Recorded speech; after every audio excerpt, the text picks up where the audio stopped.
بسم اللہ الرحمن الرحیم۔ سامعین سے گزارش کی جاتی ہے کہ ہمارے دونوں چینلز کے پلیٹ فارم سے جتنی بھی آڈیو بکس کی ریکارڈنگ کمپلیٹ ہو چکی ہے اسے خود بھی سنیں اور زیادہ سے زیادہ شیئر کرنے کی کوشش کریں، اور ہمارے سوشل میڈیا پلیٹ فارم کے لنکس ڈسکرپشن میں دیے گئے ہیں، ہمیں سبسکرائب اور فالو ضرور کریں تاکہ آپ کو ضروری اپڈیٹس ملتے رہیں، اور ہماری ٹیم کی فنانشیل سپورٹ کے لیے پیٹریون کے لنک ضرور چیک کریں۔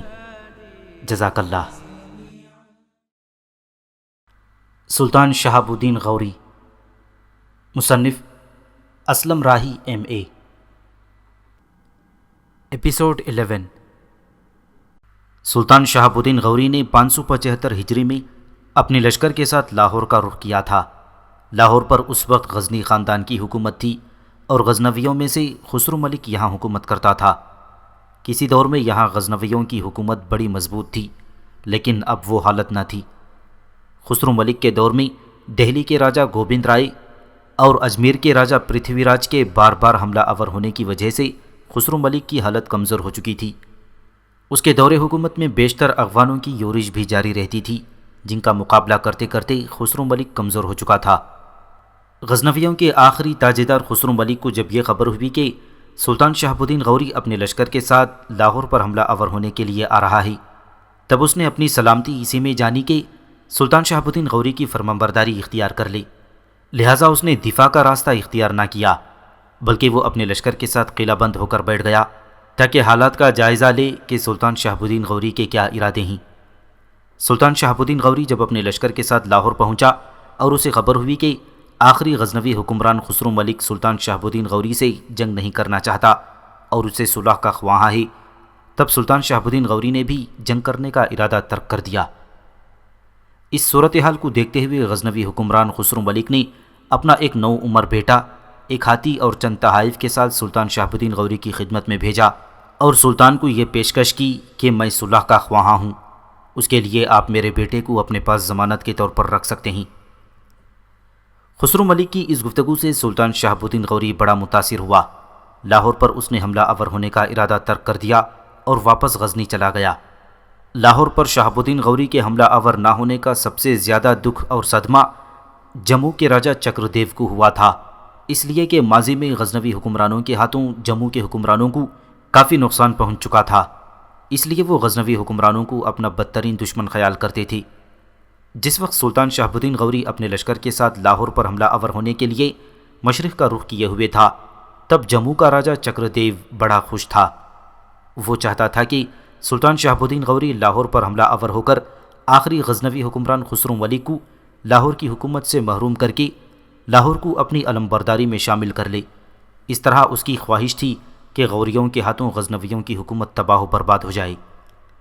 لیکن جب سلطان شہاب الدین غوری خسرو ملک سے صلح کر کے اور اسے لاہور کی حکومت برقرار رکھنے کے بعد غزنی چلا گیا، تب چکر دیو کو بڑا دکھ اور صدمہ ہوا، اور اپنے کئی جاننے والوں کے سامنے اس بات کا ذکر بھی کیا کہ سلطان شہاب الدین غوری کو اگر لاہور پر حملہ آور ہو کر اس پر قبضہ نہیں کرنا تھا تو ان علاقوں کی طرف آنے کا مقصد کیا تھا۔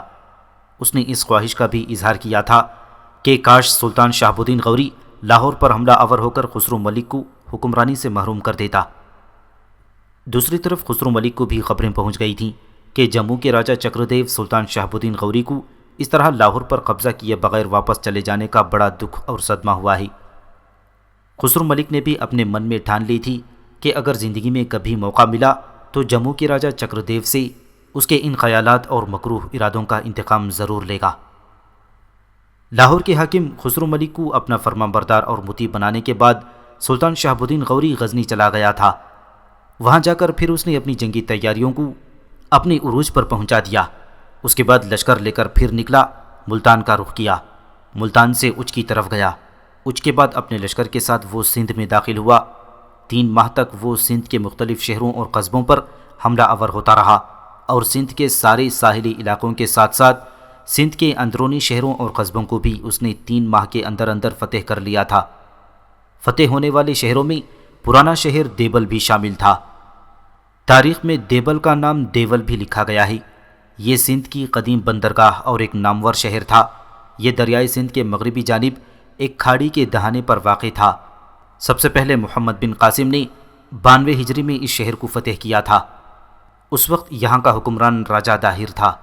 اس پر یہ الزام تھا کہ دیبل کے مقام پر بحر عرب میں قزاقوں نے بعض ایسی کشتیوں کو لوٹ لیا ہے جو مسلمان مرد اور عورتوں کو لنکا سے عراق اور مکہ لے جا رہی تھیں۔ مسلمان حکمرانوں نے اس کام میں راجہ داہر کو بھی ملوث سمجھا، لہٰذا محمد بن قاسم کو دیبل یا دیول پر حملہ آور ہونے کے لیے بھیجا۔ اپنے لشکر کے ساتھ محمد بن قاسم دیبل پہنچا۔ یہاں عرب اپنے ساتھ منجنیقیں بھی لائے تھے اور ہندوستان میں منجنیقوں کے استعمال کرنے کا یہ پہلا موقع تھا۔ شہر پر حملہ آور ہونے کے بعد محمد بن قاسم نے اسے فتح کر لیا۔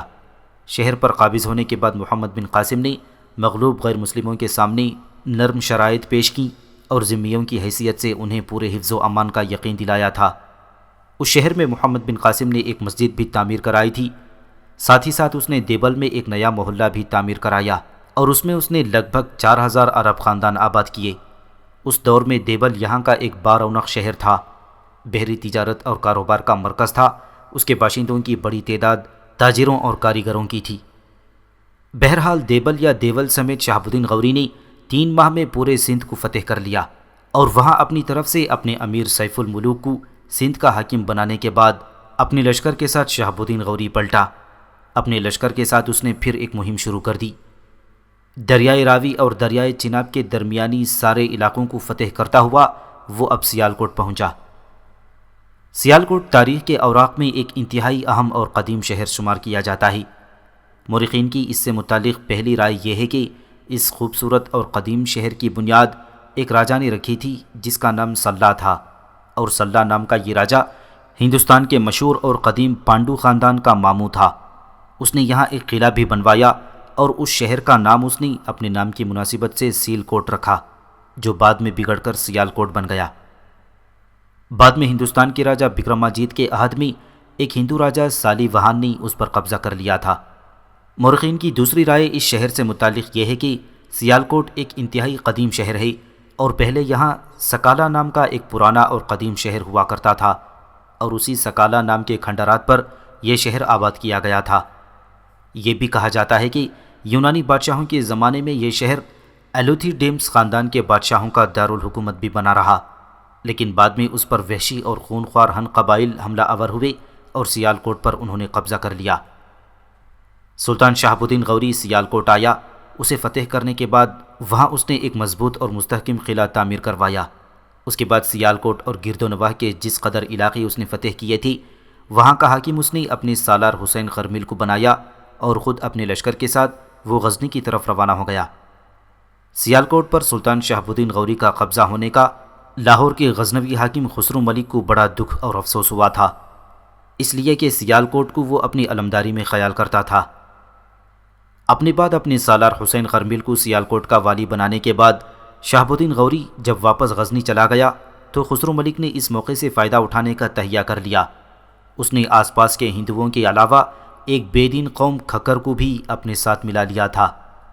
یہ کھکر لام مذہب اور بے دین قسم کے لوگ تھے، غیر مسلم تھے، دریائے سندھ سے لے کر کوہ سوالک کے دامن تک کے سارے علاقوں میں آباد تھی، اور اپنے ان علاقوں سے نکل کر وہ آس پاس کے علاقوں پر حملہ آور ہوتے اور دوسری قوموں اور قبیلوں کو انہوں نے جینا حرام کر رکھا تھا۔ کہتے ہیں کہ یہ ہنگامے برپا کرنے کے بڑے شوقین تھے اور اس حد تک تباہی مچاتے تھے کہ ان کے آس پاس کی آبادیاں ان کے ظلم و ستم سے عاجز آ چکی تھیں۔ خاص طور پر پشاور اور اس کے گرد و پیش کے مسلمانوں کا تو انہوں نے جینا مشکل کیا ہوا تھا۔ ان لامذہب کھکروں نے خدا پرست مسلمانوں کے لیے پنجاب کا سفر کرنا مشکل کر دیا تھا۔ یہ لوگ کسی مذہب یا اصول کے پابند نہیں تھے۔ اپنی لڑکیوں کے ساتھ ان کا برتاؤ انتہائی برا اور بھیانک ہوا کرتا تھا۔ ان لوگوں کے ہاں یہ رواج تھا کہ جب ان کی کوئی لڑکی جوان ہو جاتی تو لڑکی کا باپ یا بھائی اس کا بازو پکڑ کر اپنے مکان کے دروازے پر آ کھڑا ہوتا تھا۔ راستہ چلنے والوں کو لڑکی کی خریداری کے لیے بلایا جاتا۔ اگر خوش قسمتی سے کوئی شخص اس لڑکی کو پسند کر کے خرید لیتا تو وہ لڑکی اسی وقت اس کے حوالے کر دی جاتی، ورنہ اس بے زبان لڑکی کو گاہک نہ ملنے کی وجہ سے وہیں موت کے گھاٹ اتار دیا جاتا اور اس کے بوجھ سے نجات حاصل کر لی جاتی تھی۔ ان لوگوں میں ایک بڑا دستور یہ بھی تھا کہ ایک عورت کئی شوہروں کی زد میں ہوتی تھی۔ جو شوہر اس عورت کے گھر جاتا وہ باہر دروازے پر اپنا نشان لگا جاتا تھا کہ دوسرے شوہروں کو اس کی موجودگی کا علم رہے۔ ایسے عالم میں کوئی دوسرا شوہر عورت کے مکان پر جاتا تو وہ نشان دے کر اندازہ کر لیتا کہ اس وقت عورت تنہا نہیں ہے، لہٰذا وہ فوراً واپس چلا جاتا۔ بہرحال دوسروں کو تکلیف پہنچانے میں یہ قوم بڑی ماہر تھی، اور خاص طور پر مسلمانوں کی دل آزاری سے تو وہ بہت ہی خوش ہوتے تھی۔ الغرض یہ قوم ایک زمانے تک اسی وحشی انداز میں زندگی بسر کرتی آ رہی تھی، اور دریائے سندھ سے لے کر سوالک تک انہوں نے ظلم و ستم اور بربریت کا دورہ کھڑا کر رکھا تھا۔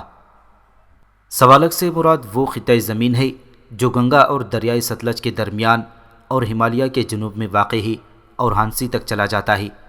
سوالک کے کوہستانی علاقے سے مراد اس حصے کا پہاڑی اور دامن کوہ کا علاقہ ہے۔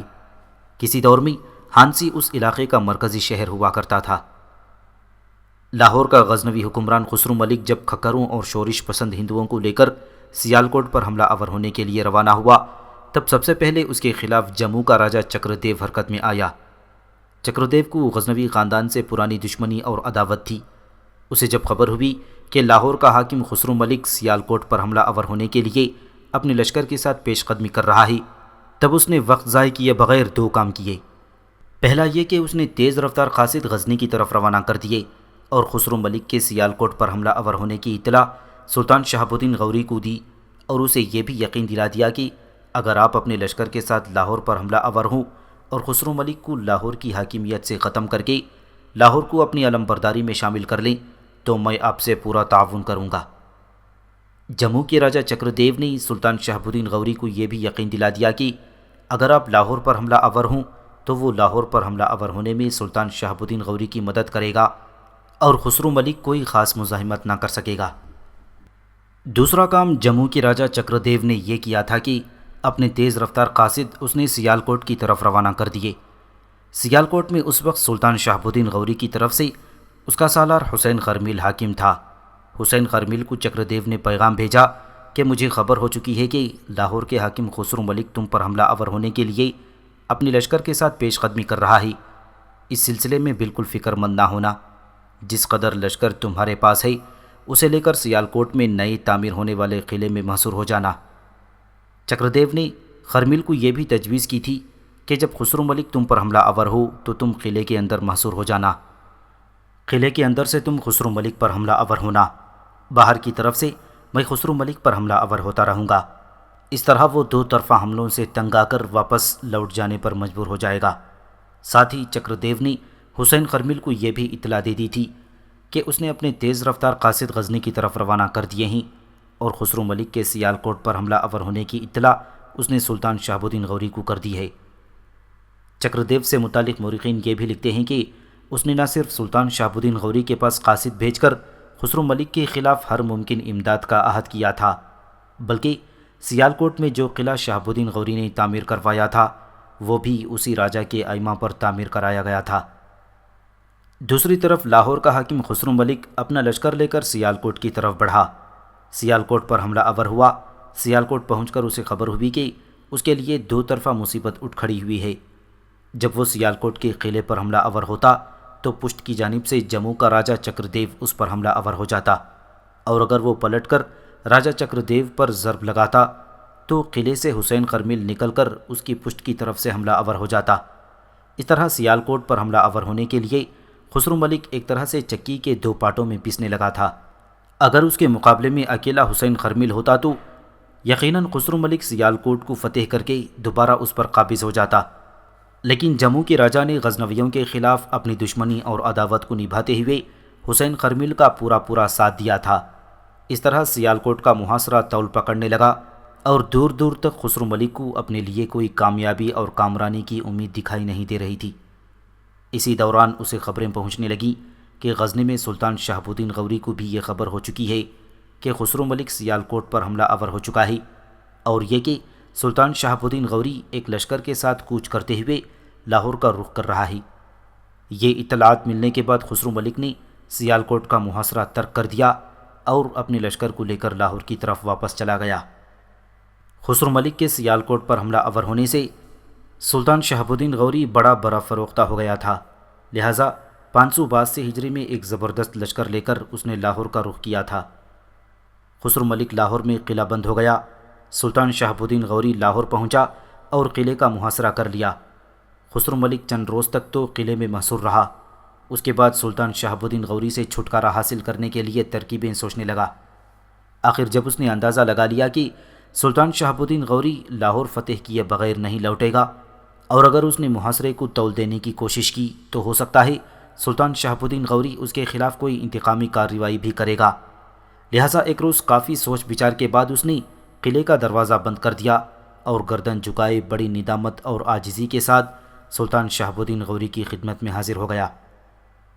سلطان شہاب الدین غوری بھی خسرو ملک کے ساتھ اچھا پیش آیا۔ خسرو ملک سلطان شہاب الدین غوری کو لشکر میں لے کر آیا۔ اس طرح لاہور سلطان شہاب الدین غوری کے ہاتھوں فتح ہوا، اور جہاں اس نے پہلے اپنے سالار علی کرماخ کو ملتان اور اچ کا والی مقرر کر دیا تھا، وہاں اس نے لاہور کو بھی علی کرماخ ہی کے تحت کر دیا۔ یہ سارے انتظامات کرنے کے بعد اپنے لشکر کے ساتھ سلطان شہاب الدین غوری غزنی کی طرف روانہ ہوا۔ خسرو ملک اور اس کے بیٹے کو اس نے اپنے بڑے بھائی غیاث الدین غوری کے پاس اس کے مرکزی شہر فیروز کوہ کی طرف روانہ کر دیا۔ خسرو ملک اور اس کا بیٹا جب فیروز کوہ میں سلطان غیاث الدین غوری کے پاس پہنچے تو اس نے باپ بیٹے کو جبرستان کے ایک قلعے میں قید کر دیا۔ بعد میں خسرو ملک اور اس کے بیٹے دونوں کو موت کے گھاٹ اتار دیا گیا، اور یوں سلطان محمود غزنوی کے خاندان کا آخری چراغ بھی گل ہو گیا۔ ایک روز راجکماری کمار دیوی اپنی خوابگاہ میں اپنی ماتا راج کنول کے پاس بیٹھی ہوئی کسی موضوع پر گفتگو کر رہی تھی کہ کمار دیوی کا بڑا بھائی رام دیو اس کمرے میں داخل ہوا۔ اس کے چہرے پر ہلکی سی مسکراہٹ تھی۔ اسے اس حالت میں دیکھتے ہوئے راج کنول اور کمار دیوی دونوں ماں بیٹی اس کی طرف دیکھنے لگی تھیں۔ رام دیو چپ چاپ آگے بڑھا اور بہن اور ماں کے سامنے بیٹھ گیا۔ راج کنول تھوڑی دیر تک بڑی غور سے اس کی طرف دیکھتی رہی، پھر کہنے لگی، رام دیو میرے بیٹے، تمہارے چہرے کے تاثرات بتاتے ہیں کہ تم کچھ کہنا چاہتے ہو، اور اگر ایسا ہے تو جو کہنا چاہتے ہو کہہ ڈالو۔ رام دیو کے چہرے پر ہلکی سی مسکراہٹ بکھر گئی، پھر کہنے لگا، ماتا آپ کا اندازہ درست ہے، دراصل میں اپنی پیاری بہن کمار دیوی سے ایک بات کہنا چاہتا ہوں۔ کمار دیوی نے چند ثانیوں تک بڑے غور سے اس کی طرف دیکھا، پھر منہ بسورتے ہوئے کہنے لگی، مجھ پر آپ تنزیح کریں گے اور کیا کرنا ہے، اب آپ میرے سامنے عائبہ کا ذکر کریں گے اور میرے بجائے اس کی طرفداری کریں گے۔ کمار دیوی کے ان الفاظ پر پہلے کی نسبت زیادہ خوشی کا اظہار کرتے ہوئے رام دیو کہنے لگا، میری بہن، اچھا ہوا تو نے خود ہی عائبہ کا ذکر کر دیا، اور میں عائبہ سے متعلق ہی کچھ کہنے آیا ہوں۔ یوں جانو میں تمہارے لیے دو خبریں لے کر آیا ہوں، ایک اچھی ہے اور ایک بری۔ رام دیو کے ان الفاظ پر راج کنول اور کمار دیوی دونوں ماں بیٹی کسی قدر پریشانی کا اظہار کرتے ہوئے اس کی طرف دیکھنے لگی تھیں۔ اس موقع پر کمار دیوی نے رام دیو کو مخاطب کیا، بھائی اگر تمہارے پاس میرے لیے دو خبریں ہیں، اچھی اور بری، تو پہلے میں بری اور بعد میں اچھی خبر سننا پسند کروں گی۔ رام دیو نے کچھ سوچا، پھر کمار دیوی کو مخاطب کرتے ہوئے کہنے لگا، میری اچھی بہن، تمہارے لیے بری خبر یہ ہے کہ تمہارے پاس عائبہ سے انتقام لینے کا بہترین موقع تھا، لیکن تم نے اسے ضائع کر دیا۔ کمار دیوی نے چونکنے کے سے انداز میں رام دیو کی طرف دیکھا اور پوچھ لیا، بھائی کھل کر کہو، عائبہ سے انتقام لینے کا کون سا موقع تھا، کیسا موقع تھا؟ میں تو اس سے متعلق بالکل ہی بے خبر ہوں۔ رام دیو اس بار کچھ سنجیدہ ہو گیا اور کہنے لگا، میری بہن، ہم خوش تھے کہ ہم نے نہر والا کے نواح میں سلطان شہاب الدین غوری کو یہاں سے مار بھگا دیا تھا۔ ہم اس پر بھی خوش تھے کہ ہندوستان کے دوسرے راجہ ہماری مدد کے لیے آئے تھے۔ میری بہن، جن خدشات کا اظہار میں نے کیا تھا وہ خدشات اٹھنا شروع ہو گئے ہیں۔ میں نے پتا جی سے اور تم لوگوں سے کہا تھا کہ ہم نے نہر والا میں سلطان شہاب الدین غوری کے خلاف ہندوستان کے دوسرے راجاؤں کو اپنی مدد کے لیے بلا کر غلطی کی ہے۔ ہمیں ویسے ہی اپنے طور پر سلطان شہاب الدین غوری سے صلح کر لینی چاہیے تھی۔ ہم نے ایسا نہیں کیا، اور پھر دوسرے راجاؤں کی مدد سے سلطان شہاب الدین غوری کو شکست دینے کے بعد ہم بڑے مطمئن اور خوش تھے کہ اب شہاب الدین غوری ادھر کا رخ نہیں کرے گا۔ پتا جی نے تو ایک بار یہ بھی کہہ دیا تھا کہ نہر والا کے نواح میں ایک بار شکست کھانے کے بعد سلطان شہاب الدین غوری ہندوستان میں داخل ہونے کی جرأت اور ہمت نہیں کرے گا، لیکن اب وہ یہ جرأت اور ہمت کر چکا ہے۔ یہاں سے جانے کے بعد اس نے تیاری کی، ہندوستان میں داخل ہوا۔ پہلے اس نے پشاور کے گرد و نواح کے علاقوں کو اپنا مطیع اور فرما بردار بنا لیا۔ اب پشاور بھی اس کے ماتحت ہے۔ اس کے علاوہ اس نے پھر ملتان اور اچ کا رخ کیا اور پھر یہاں سے وہ سندھ کی سرزمینوں میں داخل ہوا۔ صرف 3 ماہ کے مختصر عرصے میں اس نے سندھ کو فتح کر کے وہاں اس نے اپنا حاکم مقرر کر دیا ہے۔ میری بہن، مجھے افسوس ہے کہ سلطان شہاب الدین غوری ہمارے ہمسایہ شہروں سے واپس چلا گیا تھا۔ ایبا اس کے لشکر میں شامل تھا اور اپنے ہمسائے کی سرزمینوں میں ایبا سے انتقام لینے کے لیے تمہارے پاس بہترین موقع تھا، لیکن تم نے ضائع کر دیا، اس لیے کہ سندھ کو فتح کرنے کے بعد ایبا سلطان شہاب الدین غوری کے ساتھ واپس چلا گیا ہے۔ یہاں تک کہنے کے بعد رام دیو رکا، پھر اپنی بات کو آگے بڑھاتے ہوئے وہ کہہ رہا تھا، بات یہیں ختم نہیں ہوئی۔ سندھ سے واپس جانے کے بعد انہوں نے دریائے راوی اور چناب کے سارے درمیانی علاقوں کو فتح کرتے ہوئے اپنی فتوحات کو کشمیر تک پھیلا دیا، اور اب جو نئی خبریں آئی ہیں اس کے مطابق سلطان شہاب الدین غوری لاہور پر بھی حملہ آور ہوا۔ لاہور کو بھی فتح کر کے اس نے اپنی علمبرداری میں داخل کر لیا ہے۔ اس طرح لاہور تک کا سارا علاقہ اس کی مملکت میں شامل ہے، ہر کوئی اس کا مطیع اور فرما بردار ہے۔ میری بہن، اب میرے اندازے کے مطابق 2 محاذ کھل سکتے ہیں۔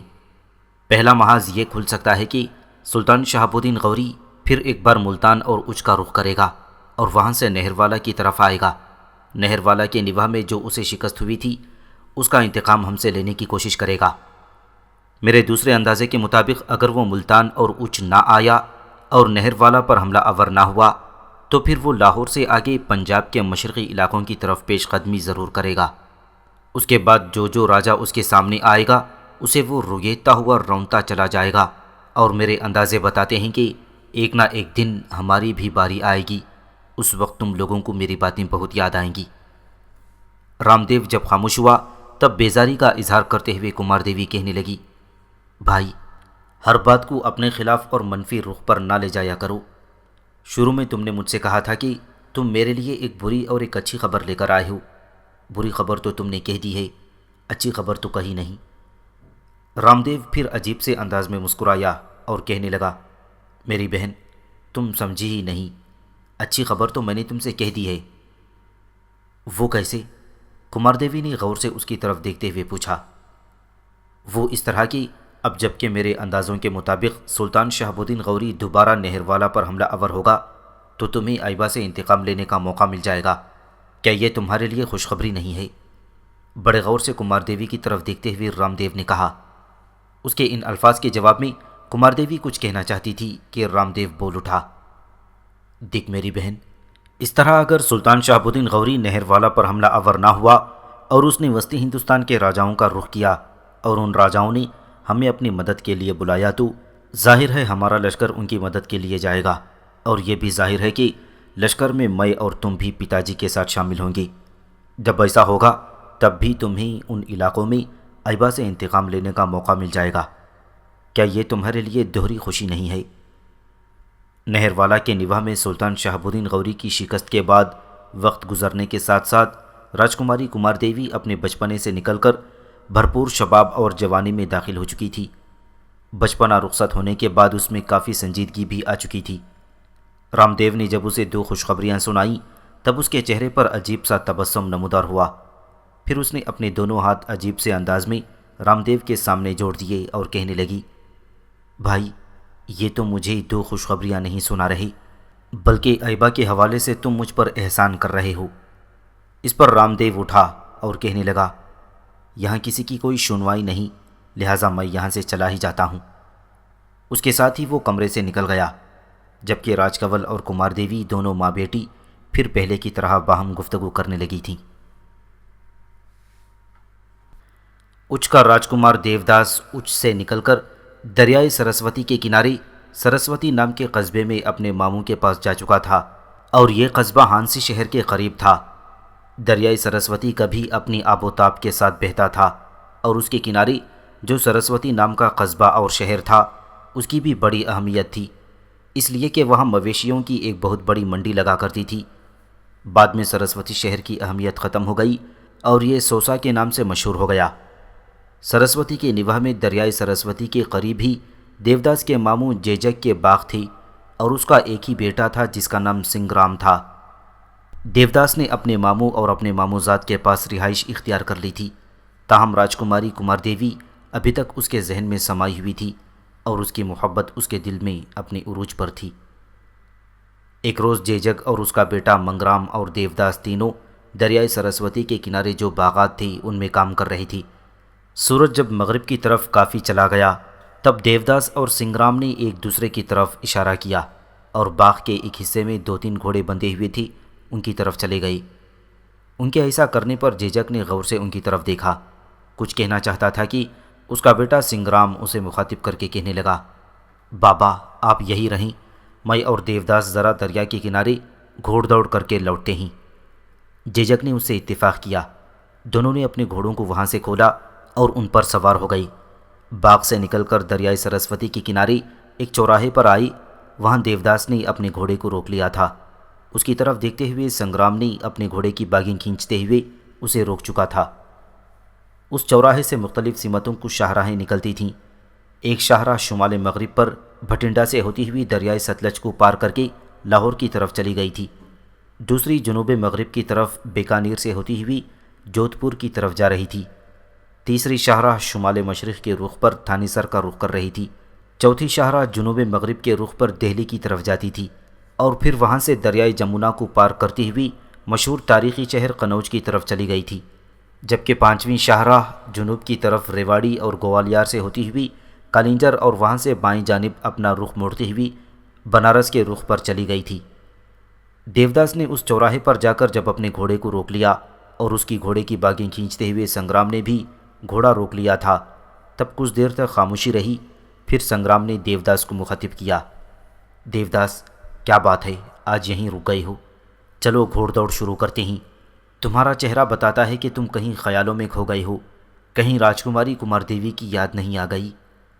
سنگرام کے ان الفاظ پر دیوداس چونکا، تھوڑی دیر تک غور سے اس کی طرف دیکھتا رہا، پھر کہنے لگا، بھائی تیرا اندازہ درست ہے، مجھے واقعی کمار دیوی کی یاد آ گئی ہے۔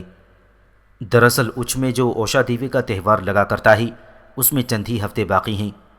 سنگرام میرے بھائی، کمار دیوی اب اپنے بچپنے سے نکل کر اپنے شباب اور جوانی میں داخل ہو چکی ہوگی اور اس کی خوبصورتی، اس کا حسن اور اس کی کشش اپنے عروج پر ہوگی۔ میں سوچتا ہوں کہ اس بار جب اچ میں اوشا دیوی کا تہوار لگے گا تب میں اسے اٹھا کر یہاں لانے کا کوئی جتن کروں۔ میرے بھائی، اس سلسلے میں مجھے تمہاری ضرورت پیش آئے گی۔ اس سلسلے میں نے ماموں سے بھی بات کی تھی، لیکن انہوں نے کھل کر کوئی صاف اور واضح جواب نہیں دیا تھا۔ دیوداس جب خاموش ہوا تب سنگرام نے اپنے گھوڑے کو آگے بڑھایا اور دیوداس کا شانہ تھپ تھپایا، پھر کہنے لگا، تمہیں فکر مند ہونے کی ضرورت نہیں ہے، اس سلسلے میں بابا سے بات کروں گا، وہ پوری طرح ہم سے تعاون کریں گے۔ ان کا یہ بھی کہنا ہے کہ تم کہیں سے کسی طرح کمار دیوی کو اٹھا کر یہاں لاؤ اور اسے یہاں راجکماری ہی کی طرح پیش آؤ۔ پہلے اسے اپنے ساتھ مانوس کرو، جب یہ دیکھو کہ وہ تمہیں چاہنے لگی ہے تو تمہارے اور اس کے بیاہ کا اہتمام کر دیا جائے گا۔ یہاں تک کہنے کے بعد سنگرام رکا، پھر اپنی بات کو آگے بڑھاتے ہوئے وہ کہہ رہا تھا، دیوداس میرے بھائی، تم میرے پھوپھی زاد ہو اور میرے بازو ہو، تمہارے میں ہر کام آ سکتا ہوں۔ جہاں تک میرا تعلق ہے تو تمہیں پریشان اور فکر مند ہونے کی ضرورت نہیں۔ جب بھی تم اوشا دیوی کے تہوار سے کمار دیوی کو اٹھانا چاہو گے تو جس قدر مسلح جوان تم کہو گے میں تمہیں مہیا کروں گا۔ میں چاہتا ہوں کہ کسی نہ کسی طرح تم کمار دیوی کو یہاں لانے میں کامیاب ہو جاؤ، اور اس طرح کم از کم میرے بھائی کو ذہنی اور قلبی سکون تو ملے گا۔ سنگرام کے ان الفاظ پر دیوداس کے چہرے پر خوشگوار تبسم نمودار ہوا، پھر کہنے لگا، بھائی تم نے اپنی گفتگو میں میرا دل خوش کر دیا ہے۔ اب مجھے اوشا دیوی کے تہوار کا بڑی بے چینی سے انتظار رہے گا۔ اس بار میں چاہتا ہوں کہ کمار دیوی کو ہر صورت میں یہاں اٹھا کر لایا جائے، یہی میری ماتا کی خواہش تھی۔ میں سمجھوں گا اگر میں کمار دیوی کو یہاں لانے میں کامیاب ہو گیا تو اپنی ماتا کی خواہش کی تکمیل بھی کر لوں گا۔ یہاں تک کہنے کے بعد دیوداس رکا، پھر کہنے لگا، جو معاملہ میں طے کرنا چاہتا تھا میرے بھائی وہ تو ہو چکا، چلو اب گھوڑ دوڑ شروع کرتے ہیں۔ اس کے ساتھ ہی دونوں نے غور سے ایک دوسرے کی طرف دیکھا، پھر اپنے اپنے گھوڑوں کو ایڑ لگائی، ساتھ ہی وہ دریائے سرسوتی کے کنارے کنارے اپنے گھوڑے سر پر دوڑا رہے تھے۔